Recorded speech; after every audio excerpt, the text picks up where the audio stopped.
I want you to tell me, if you were in a circle of children, and you're going around the circle, and they're asking questions, and the question to the kids is, describe yourself to the rest of the group. Like, what do you do, who you are, and it gets to you. Like, how do you describe yourself? You're like, my name's Julie Fouche, and here's what I do, and here's who I am. Like, what's your answer to those kids? To the kids. To the kids. So it has to be to a group of kids, so they have to understand. To the kids. Yes. I see. Okay.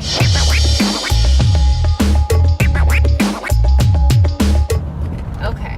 So I would say I'm Julie Fouche, and I am studying to become a doctor, and I want to help people live really healthy lives. Awesome. Yeah. That's a decent thing to stand for. I would say so. Just out of curiosity, as a doctor, when you say you want to help people live healthy lives,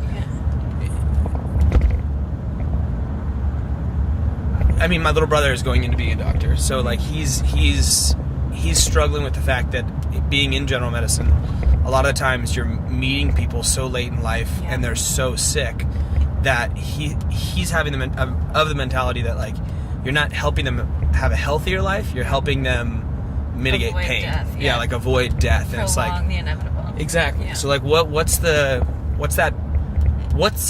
to make your practice different? Like, what are you going to do to not be that type of a doctor? That's a really great question. And the thing is that that's not a bad kind of a doctor. Like, we need those doctors. We need that. Absolutely. But I think that, and that was a frustration of mine as well. And I think paralleling me learning about CrossFit and doing CrossFit alongside going through this process of studying to be a doctor, that the system isn't set up to help people be healthy. And in medical school, you don't learn how to help people be healthy. You learn how to cure diseases, quote unquote cure diseases, or prolong,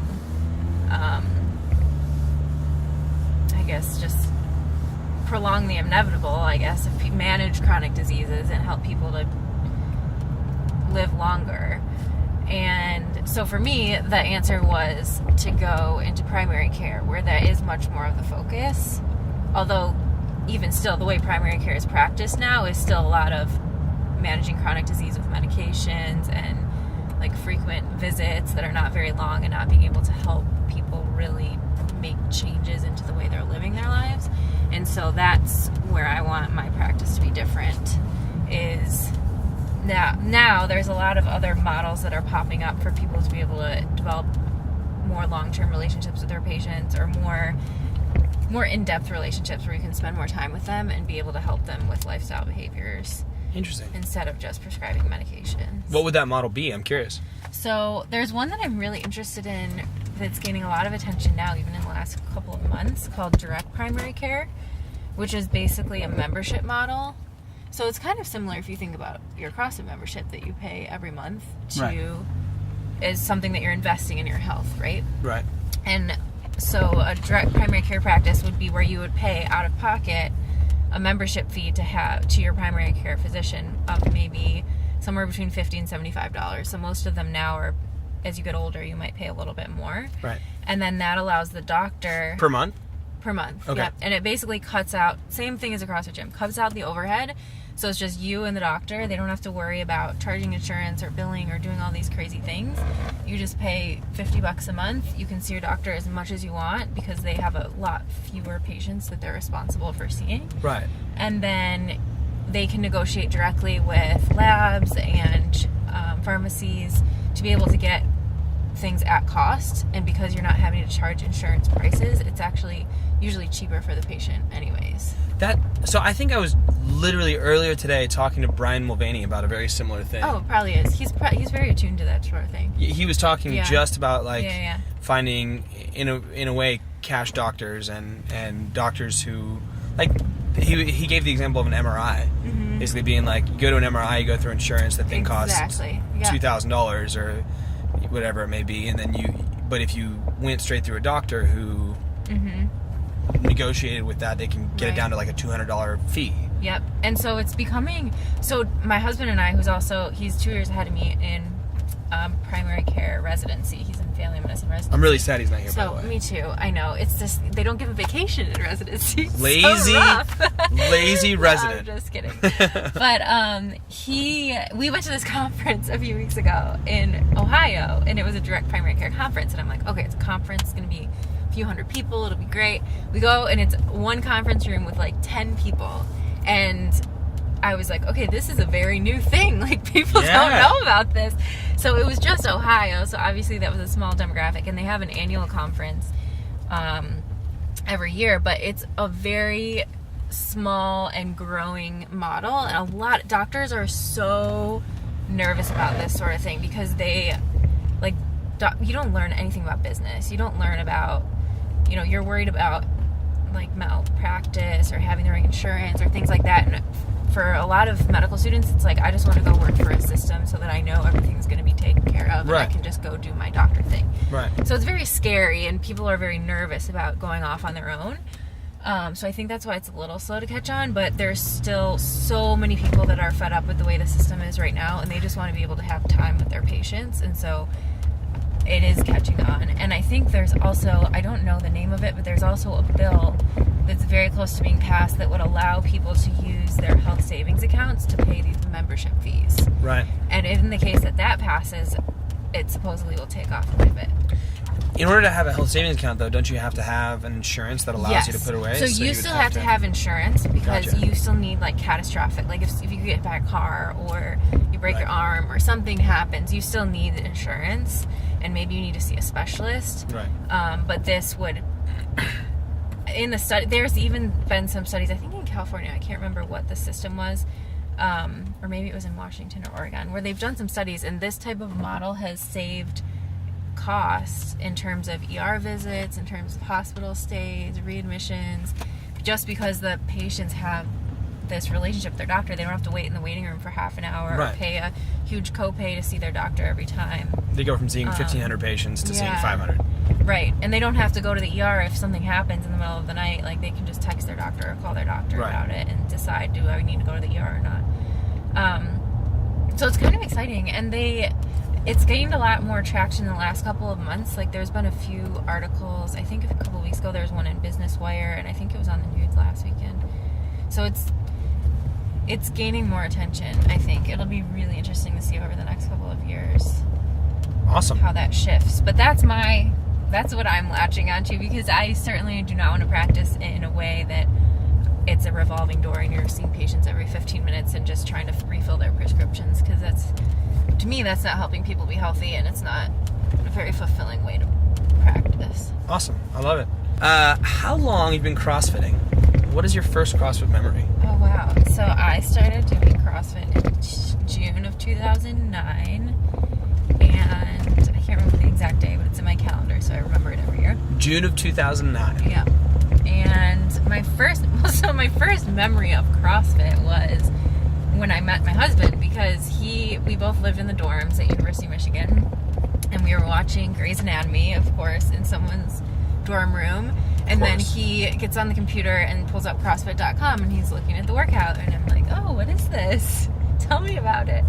And as soon as he explained it, I was like, oh, I need to do this right now. I remember I went back to my room and told my roommate about it, and we started dating maybe a couple of months after that, but he had just been doing it in the school gym, and so I went there a couple times with him and tried, like, modified little workouts, and then we both joined the affiliate in Ann Arbor in Which June. affiliate did you join? Hyperfit USA. That's where you started, then? That's where I started, yeah. Gotcha. Okay. In University of Michigan in June of 2009.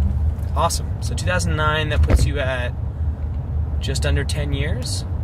Like 8 years. 8 years? Right? 8 years of 10, CrossFit? 11, 12, 13. Yeah, about 8 years. And then coupled with this, when did you start coaching? Because you've coached now. You've taught level 1s. Yep, and I didn't really coach until about 2013. Okay. Around somewhere around 2013. So it hasn't been that long, and I coached a little bit. I mean, it was great. I had great coaches to learn from at Hyperfit, but by this time I was already moved to Cleveland for medical school. So Gotcha. I would go back to Hyperfit now and then to train.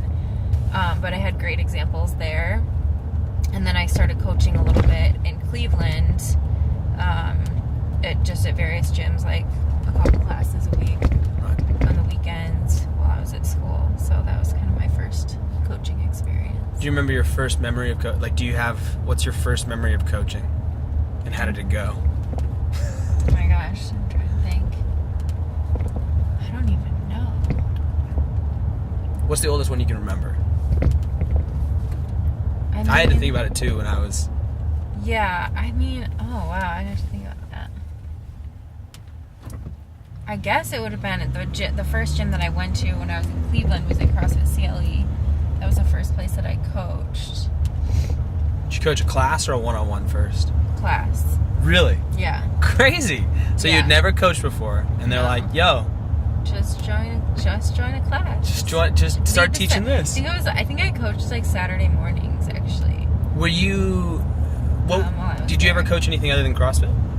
I coached gymnastics for most of high school. Oh, so that was your and- first coaching. Yeah. Oh, yeah. I coached gymnastics, and actually, my first coaching was Are you cold? skiing. No, I'm good. Okay. I taught skiing lessons ever since I was like 13. Skiing. Yeah, all the way up until like, even in college, I would go back and coach over the holidays, I would teach over the holidays. So that was my first Gotcha. teaching experience for sure, which was super fun. Gotcha. And what ages were you teaching in skiing? Mostly little kids. Like we started with like the little kids daycare program where you'd have a group of kids together, and then after a few years of that, then I would do more one-on-ones with anywhere up to like teenagers. Yeah. At 13, that's impressive. Yeah. Well, by that time I was I was later in high school by the time I was doing one-on-ones. But it was fun. Oh man, kids are hilarious, especially when they're in their snowsuits and skis and they can't like move and do anything. But I feel like that really sets you up for success. You know, like when your first experience is coaching kids and skiing, Oh yeah. it's like if you can relate skiing to a child. Yeah, it's so fun. I mean, it's all about like analogies and just making it, we always had similar, like our rules were always first safety, then fun, then learning. And so that was like always what they drilled into us, that okay, obviously you have to keep kids safe. The next is that they have to have a good time, because otherwise they're not going to want to come back. And then third, we want to try to help them be better. I feel like that can be the same in CrossFit facilities. Oh, totally. First safety, Yeah. then fun, Yeah. and then technicality. Like It's so true. I wholeheartedly believe in that It's that so true. process. Because even, you can like overemphasize the actual teaching and the movement and just really like be like a drill sergeant. But if people aren't having a good, like this is something they're doing, they're paying for, and they're trying to improve their health, they're having a good time, you have to make it fun. You have to. I think sure. people miss that. I think people go either one of the two directions. They forget one of those three. It's true. Those are all three important. or they misprioritize them. Yeah. And I really, that's awesome. I've always said when I look at people and I coach them, I always go, I kind of have a hierarchy in my head constantly when I'm scanning over somebody. Is I go, okay, safety. Yeah. Are they hitting the range of motion? And then only then do I look at like the technical efficiency. Are Yeah. they being as efficient as possible? Yes. But like if you look at the total how you would structure a facility, it's like, is it safe? Yeah, it's got to be safe. Like otherwise Right. you're hurting people. That's a bad thing. But then is it fun? Falls so high because that's what's going to keep people coming back. It's so true. And then you have to have that ability to make them better, like because then you're not really offering them. You're not giving them anything. results. Yeah. That's You have to awesome. give them results. That's so true. Good 13-year-old I know. motto to go by. I know. We had good skiing instructors when I was young, apparently. Who is your best coach you've ever had in your mind, and what made them the best coach? Like growing up, I had some really great gymnastics coaches who were like, I think also being like a young gymnast and starting from a young age, you develop so much trust with your coaches, and especially when you're learning new skills, it's like you have to trust them, right? Right. And so I think I looked up to my coaches a lot when I was younger. And then when I started CrossFit, when I first walked into the gym, the affiliate Hyperfit, to me it felt like being in a gymnastics gym again, because it was just like people working out, sweating, chalk everywhere. And then I met Doug, who was the owner and the head coach, and he reminded me of my gymnastics coaches. trust who was like gonna help you get better at fitness. And so that whole like early experience for me was so great, because it was go to the gym every day with a bunch of friends. We were learning, obviously your honeymoon phase of CrossFit, you're learning so much and you're getting so much better so quickly. Right. And then you felt like you always had this this coach who was invested in helping make you better and teaching you important lessons that were applicable outside the gym too. So not just how to make your squat better, but like why pushing hard in this workout is going to make you better, you know, on your exam on Friday or whatever else that you're doing. Right. So I think that those are probably best quality. And I think for me it was difficult after that because I moved. So I think that having a coach who you're working with in person every single day or on a regular basis is so important. Super. So important. I agree. I think a lot of that has been lost. I think it's one of the things that CJ has always done really well. Mm-hmm.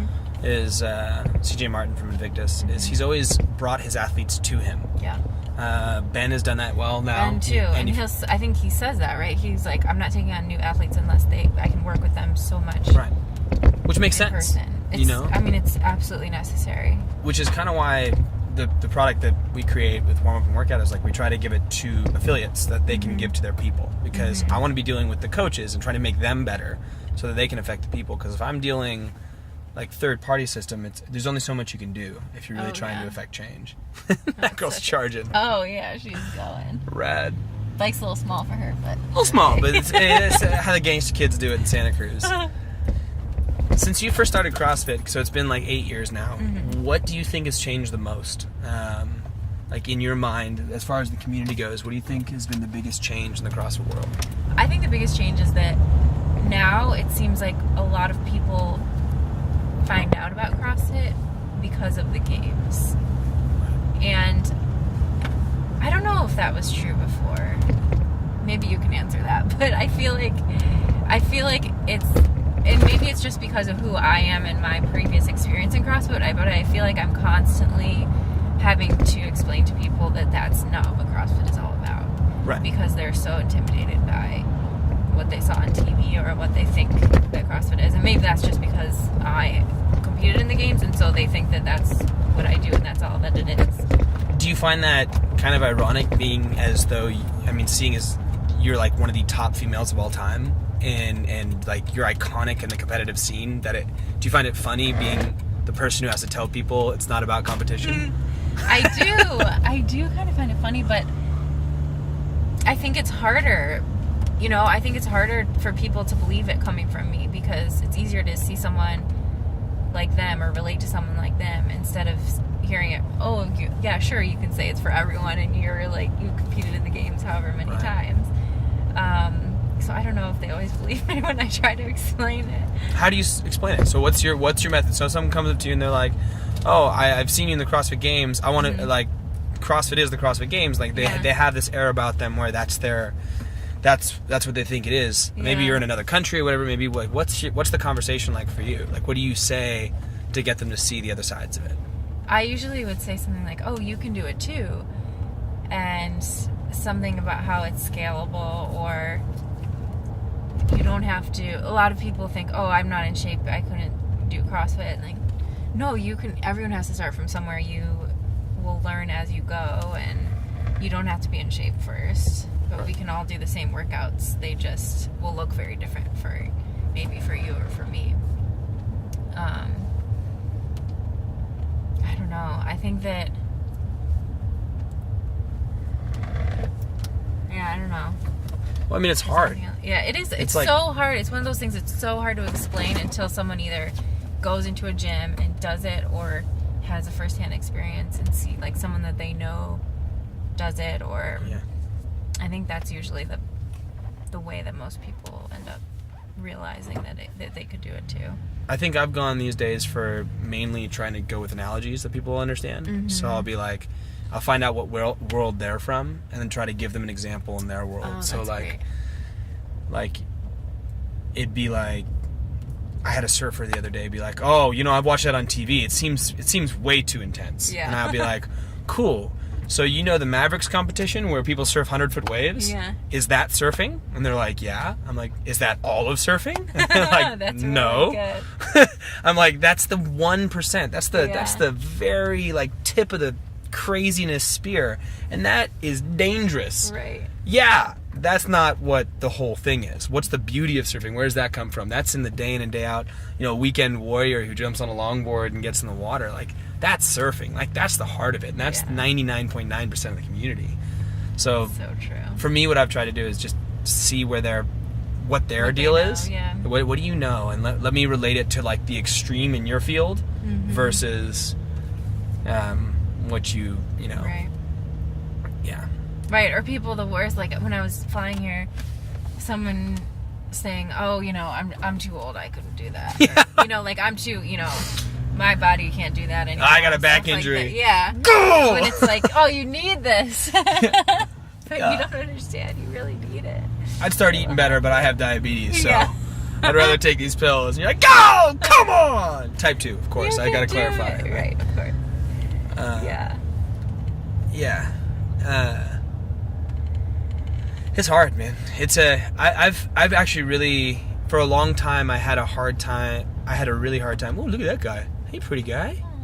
Oh, hey. Oh. Hi there. I had a hard time articulating the importance of it to normal people. Mainly because my words didn't exist in a way that I could say what I meant without stepping over myself and rushing into something or saying something dumb. And recently, in the past, I'd say since I've had kids, it's allowed me to like reflect on the important pieces of it and find the words a lot quicker. So when I meet someone and they have that negative side to it, I can much quicker have a conversation that they understand. But it was, you know, I've been in the game for 13 years now, so it was like, It's still, yeah. it was like the first 10 of those were floundering when someone asked, well, it's different. I don't hurt myself. Whatever. Right. It's like when you're in the grocery store or restaurant or something with level 1 staff and someone asks you, like, oh, what's CrossFit? Yeah, And you're trying somewhere like, no hablo English. If I asked you to list your top 4 life priorities at the moment, what would they be? What I'm looking for is that in your mind, if you said you needed, like, you had to put these things in order of importance to you. Oh, this is funny because I recently did this, and I put it as a background on my phone, but I think I had more than 4. I think I had 5. Okay, you can give me 5. I said, let me see if I can remember the order. Family, health, Okay. purpose, gratitude, and joy. Awesome. Those are my 5 things. Good freaking answer. Good answer. Damn. We'll see if they evolve. What was he saying? I said, we'll see if they evolve. I don't think they will. I started out with 4, and then I had to add joy in there. What's your typical day look like? So for you, give me like your Monday through Friday. What's a typical day look like? Sure. Broken down. I'm sure you have a good answer for this. Yeah, it constantly changes, but I can give you, I mean, most of the last 2 years I've been on my clinical rotations in school, so I'll give you that. And then my day right now looks very different, but I would say it depends on what rotation I'd be on. So some of them obviously start earlier than others, but wake up pretty early. I last year started doing this thing where we have a assault bike in our house.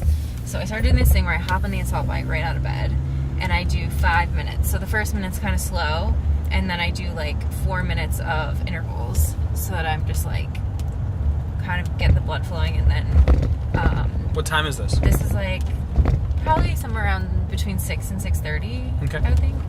And then shower. Now, my husband does the full cold shower. I can't do that, so I shouldn't say can't. I don't do that. So I usually take a shower, but then I turn to cold at the end. For a couple seconds. Okay. All right. So I'm trying. Not full Wim Hof, but it's okay. Like, you're getting there. And then get ready for school, eat breakfast, usually either smoothie or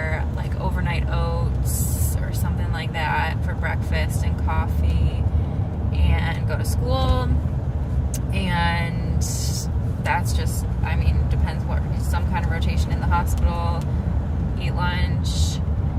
I've been training usually late at night, or not late, but 7:30 has been usually the time that I train. So sometimes if I get done with school earlier, I'll come home and do a little bit of work on my computer, take care of something at home, and then go work out usually from 7:30 to 8:30, come home, eat dinner, shower, go to bed. It's pretty boring. But now I have some time off school, so it looks a lot different. But Right. But that's your classic kind of like... That's my classic kind in of school day. And schedule. I expect how most of next year is going to look. Gotcha. Cool. I had a follow-up question to that. So, you have had a pretty packed schedule for the last, I guess, since I've known you. Mm-hmm. Like, since you started med school, so the last, 4 or 5 years, right? 6 years. 6 years. Yeah. I guess I left school as quickly as I could, so it's totally different. But... And it's had a bunch of stuff in it. For a lot of those years, you were competing in the games, as well as occasionally working level 1 staff, as well as, taking all the school that can possibly exist, and then coaching occasionally at gyms, and then having a loving relationship with your now husband. Mm-hmm. What is...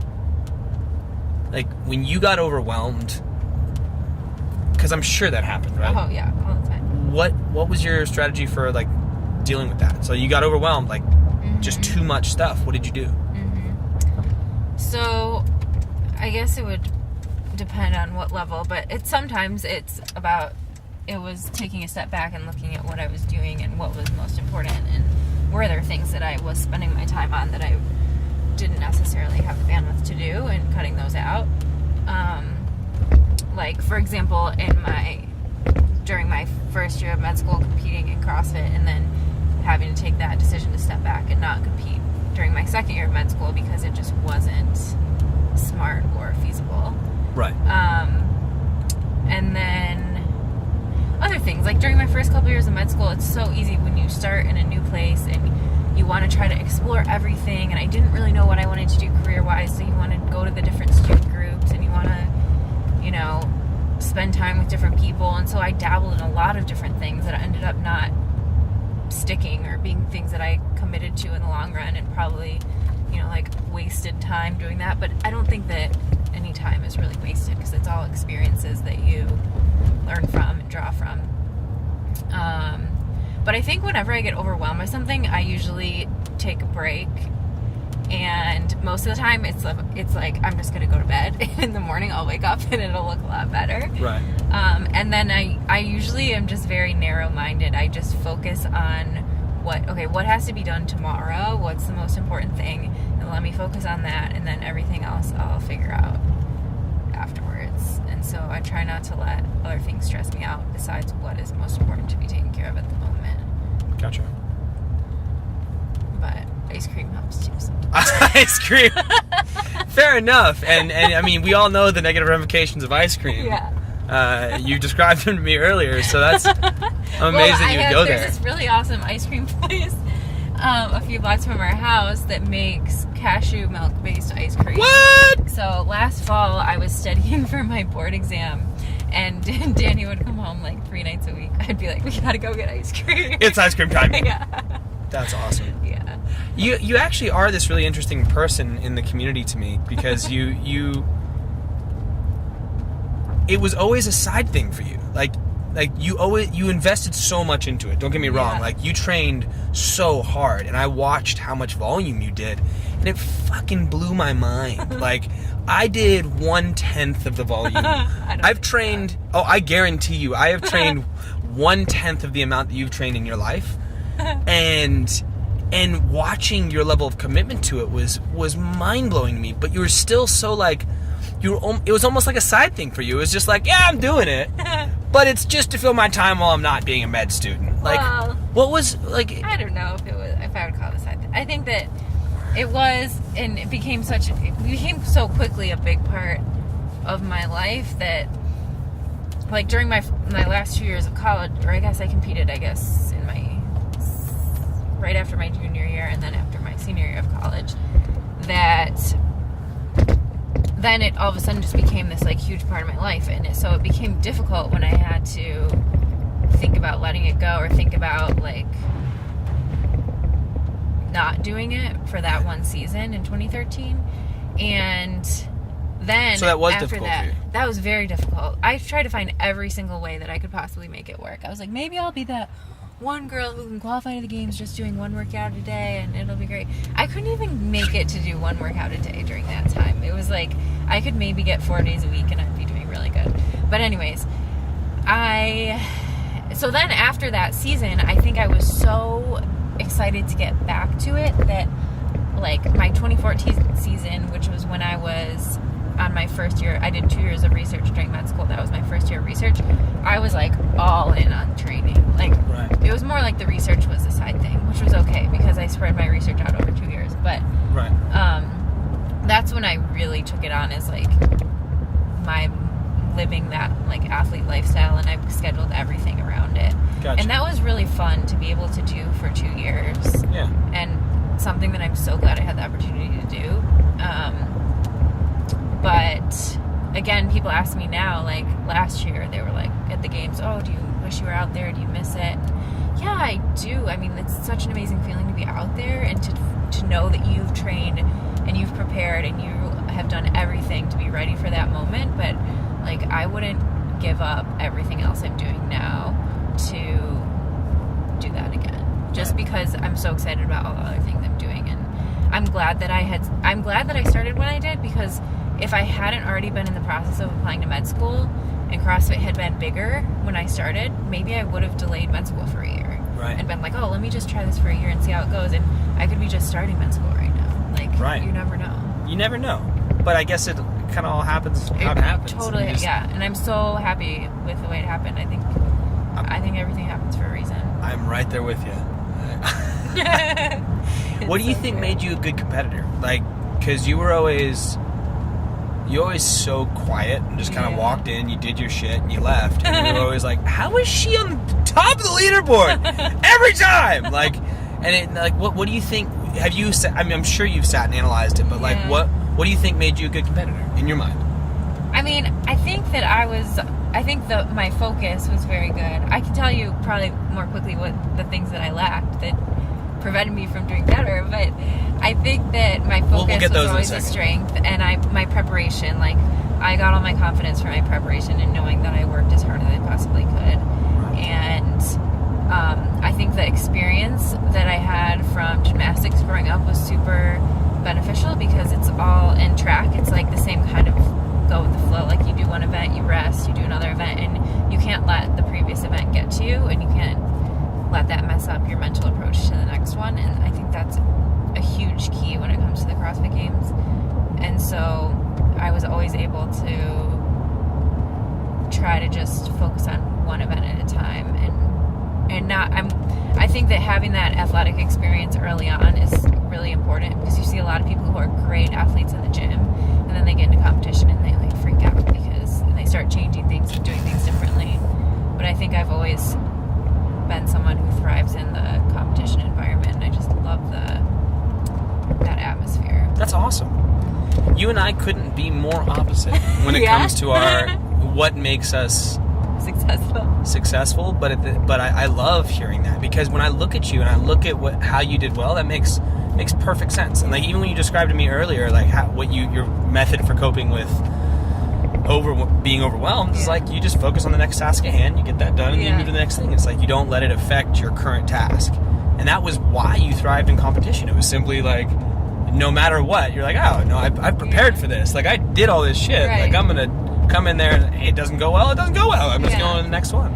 And it's not something that comes naturally. Like that was something I had to consciously do, because you, as humans, you naturally, when you screw something up, you want to fixate on it and process it in your mind, and you can't let yourself live there for too long when you're in a competition. See, I always felt like that's the opposite. Like well, not the opposite, but like I felt like in competition, there's literally no reason for me to hold on to anything I did wrong. Like there's none, because that's very good. Because I'm like, what can you do? What can you do? Like there's nothing, that's what I found beautiful about CrossFit competition was there's no mistakes. Like, you just either do well or you don't. Yeah. Like, you go out there and you give it your all. And I think, I guess what I had naturally was energy management. Mm-hmm. I'm really good at not overdoing it and not underdoing it. I can push a threshold that makes sense for that event, right? Mm-hmm. That's very key, yeah. And I think that's the nature of high-level competition is energy management, because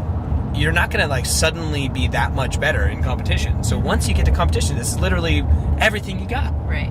And making sure you don't do too much in one event. Like, that's it. And that's what you watch. I think a lot of younger competitors fail to let play out, is they'll get there and they'll be like, I need to go 110% in every single event. Right. And then you watch them and they just like, ooh, they win day 1 and day 2, and then all of a sudden it's just like, and then guys like Froning or these more experienced competitors come in and they're like, yeah, I've been going at like 80% this whole time. Yeah. I'm just going to run train on you for the rest of the weekend. It's true, but I think that was also my downfall. It's like, I was too conservative at times. Like, I think what I lacked was being able to just really, what's the word? Just kind of like let go and just like go and really push that edge. You think so? I think so, for sure. Maybe, but the only time you can really let go like that is in the finals of events. Like, you know, like the last minute or two in an event. And I saw you push like that. Yeah, I mean, sure, there were times when I did, but I think that I, at times, was just trying to be too calculated or too pace things too much. Or So you think that was your weakness? I think that was one thing, but I think the biggest thing was just like believing in myself and wanting to win. Like, I think, and I learned that a little bit every year, but I never quite got to like live out the full lesson. Right. I think that like I learned that really hardcore after my second year, when I was like, first year I placed 5th, and I was like, wow, I just don't want to do worse than 5th. And then I ended up in 5th again. And I was like, oh, did that to myself. And then I really realized, okay, I have to believe in myself, and I have to like really know that I'm capable of being on the podium. And I think there were times where I just didn't, even in my mind, I couldn't wrap my head around being ahead of certain other competitors that had beat me before, and just kind of like putting them up on a pedestal, like, oh, well, Annie, I can't be ahead. Like, there was specifically a workout. Do you remember the dog sled workout? Yep. Where I was winning the workout, and it was the last round, and I was ahead of Annie, pushing the thing. The finish line was right there. I had done the previous 2 pushes unbroken. And then I'm halfway done, and for some reason, I'm like, oh, I think I need to take a break.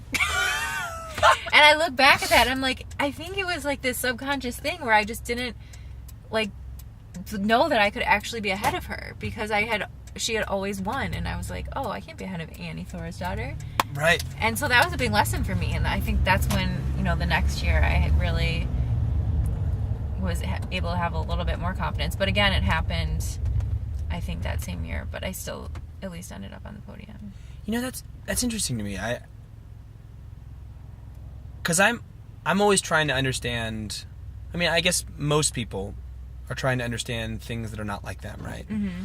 And you have a very different mindset to me, like your level of preparation, your level of organization and structure, and how you revel in your preparedness that allows you to have confidence. And like, that was never my game. And I've always tried to understand people who don't thrive on competition, like people who get there and then just shit the bed, like, because that makes no sense to me. Right. And people talk to me and they've told me about, okay, yeah, how you go in there with confidence is this whole level of preparation. But like, I think your mindset and then not believing in your preparation is where I've seen people really fail. Like they'll train, they'll do all this stuff, but like, you believed in your preparation. Yeah. You just didn't believe in the moment that you should be ahead of this person, right? Right. Whereas I've seen people, I think that's a major differentiator, is someone who has the mindset of like a lack of belief somewhere in their own ability. And whether it's the belief in their preparation, that'll cause them to lose competitions way faster. But then, I guess overcoming that, it's just fascinating for me to hear, because like I don't understand that. Yeah. It's very interesting. Huh. Well, it's such an interesting thing, because like even in my last season, that was something that I was focusing on so much, was just like, okay, believing and like visualizing that you can win, that you can stand on the podium, just to like have that like in the middle, you know, in the end of a workout in your subconscious, to know that you're capable of it and you deserve it and that you can do it, because it just wasn't something that ever came naturally to me, and it was like trying to like fake myself into believing it. Interesting. Just so interesting. That's so interesting, because I never pitted myself up like that. Mm-hmm. It was never like a lack of belief. It was like, I'm just going to give everything I have within my threshold. Yeah. And if I'm beating people around me, I'm going to keep beating them. That's good. Like, yeah. you know, that's a good thing. That's a good thing. And if I don't, because all I've got is what I've got, right? So there was no second thought process of like, oh, let me think about whether or not I should be able to beat these guys. It was like, and it certainly wasn't a conscious thing. It was more of like a, you know, one of those like subconscious things that just affects your in the moment, how you behave or how you react to a no rep, or how you know, adjust to something. Wow, really cool. So interesting, yeah. Well, cool. Thank you for the drive. Yes, thank you. It was super fun. Got to see all of Santa Cruz.